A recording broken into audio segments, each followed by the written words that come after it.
La première image que j'ai choisie représente un monument mégalithique qui date du Néolithique, qui se situe sur la façade atlantique, c'est le cairn de Barnenay, où on peut observer 11 dolmens, 11 structures funéraires. Alors j'ai choisi cette image, premièrement parce qu'en première année d'études en archéologie préhistorique, j'ai eu l'occasion de faire un voyage d'études en Bretagne et la découverte des menhirs et des monuments mégalithiques, dont celui-ci, ont été déterminants dans ma carrière et dans l'envie de poursuivre des recherches dans ce domaine-là. Ça, c'est la première raison. Et la deuxième, c'est parce que ce monument, il est majestueux, il est imposant, plus de 75 mètres de long, 11 dolmens, une occupation sur une longue durée, vers le 5e millénaire avant notre ère. Et ça représente déjà une structure sociale hiérarchique importante, avec aussi des lieux de rassemblement où les personnes viennent et reviennent. Et ça correspond à mon domaine d'études. Et aussi, ce n'est pas sans faire écho à la société d'aujourd'hui où on a des sites aussi majestueux. Alors, cette image, elle représente beaucoup d'informations scientifiques. D'abord, l'architecture monumentale, avec 11 dolmens. Et ces dolmens, ils sont construits de dalles, dont certaines sont gravées avec des décors. Et ces décors, ils expriment aussi la pensée symbolique des personnes qui vivaient là. Ce qu'il faut souligner aussi pour ces sépultures collectives, c'est un lieu où on vient déposer un individu qui est décédé, et on y revient pour déposer les individus de manière successive. Et donc c'est un lieu qui va rassembler des personnes, qui va devenir un lieu vraiment sacré sur un temps relativement long. Peut-être de génération en génération, on va y venir déposer les morts d'une société.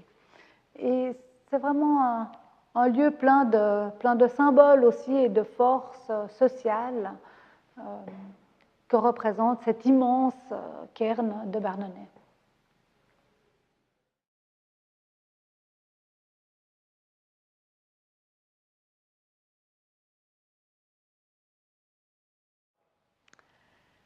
Cette deuxième image, j'y suis très attachée. Elle correspond au domaine de recherche que je mène depuis plusieurs années sur l'Europe du 3e millénaire avant notre ère, grosso modo entre 3000 et 2000 avant Jésus-Christ. Et sur cette image, on voit aussi que l'Afrique du Nord est également intégrée à cet immense groupe culturel que l'on appelle le campaniforme.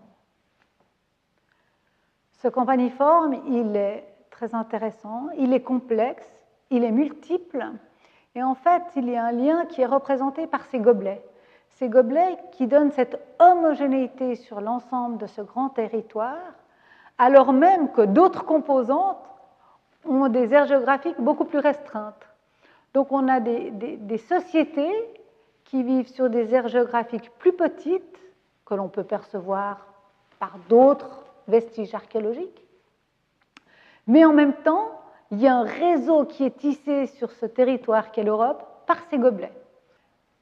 Sur cette illustration, j'ai vraiment voulu mettre en évidence ce qui relie l'Europe, par ces gobelets que l'on retrouve d'une manière très similaire sur toute l'Europe et l'Afrique du Nord.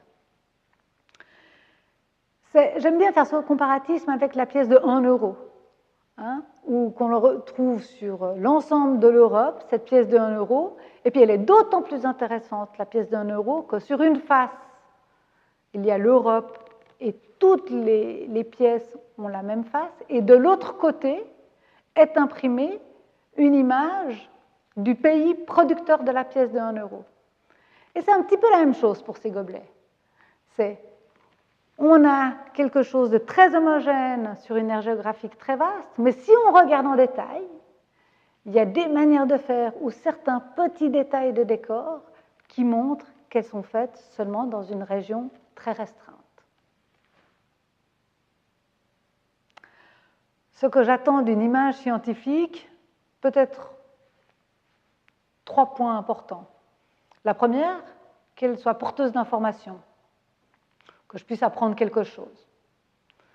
La deuxième, c'est que cette information elle soit transmise d'une manière cohérente et facile à lire. Et la troisième, qu'elle soit belle.